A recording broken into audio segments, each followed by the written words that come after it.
Hi guys, let's trim our cake together. But before that, let's talk about covering of our cake. After baking and your cake cools down, okay?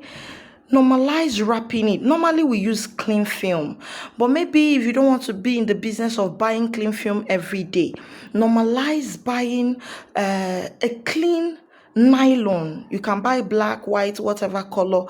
After your cake cools down, you cover your cake. Don't always leave it open. This covering helps it retain its moisture, okay? It will just stay soft and not get strong. So down to the trimming. Let's do our trimming. Actually, I was actually talking and trimming, but I discovered that the video was too long, so I decided to do a voiceover. All right, so this is our serrated knife. You can call it a trimming knife. Place it on top of your cake and cap it up. You can see how I kept it. I didn't bend it over. I just kept it flat. Don't cut into your cake. Just level up. Just keep it straight and level up. Now, this cake is not a commercial cake.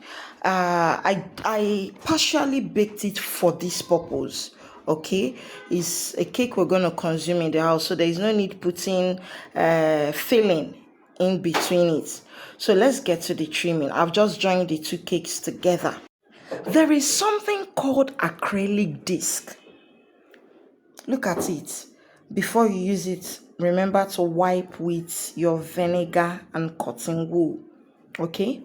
This acrylic disc comes in sizes. So for size 6, this is a size 6 cake. The acrylic disc for size 6 is 5.5 inches. Okay? So you place it, it comes in twos. You place it on the both sides. You place below and you place above. You're going to place the cake on top of something that is smaller than the cake. Now, this cake is size 6. The pan I placed it on top of is size 5. Though it's not so comfortable, I'm still going to change it. You take your dowel rod and pass it through. There is usually a hole. You pass it through the disc on top down to the disc below. What is the essence of passing this dowel rod? It's so that the acrylic disc will not move. You can see that I've changed our base to something smaller. This is to enable my trimming knife go from up to down. So I've started trimming. The trick to use this acrylic disc is to make sure that your serrated knife is touching the upper acrylic disc and the lower one at the same time. You'll be hearing the sound. It will be doing weke weke. Oh my goodness. No, it's one weke weke.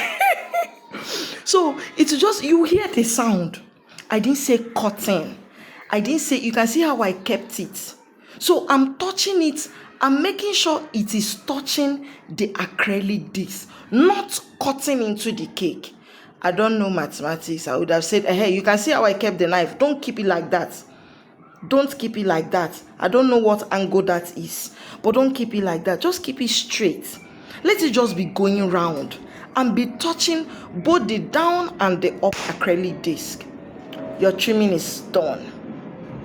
So you can see our excess. Some people, in fact, I have a customer for this weekend that is already crying for her excess. Most times, on a scale of 100, I advise this trimming when you have to bake a fondant cake. Once it is fondant, please do this trimming. Okay? It aids in the perfection of your outcome. If it is buttercream or whipped cream, or you can do a slight trimming. You can even cover it without trimming. But once it's fondant, please do your trimming. Cheers! I hope we have done justice to our trimming class. See you next time, or see you in the next class. Bye.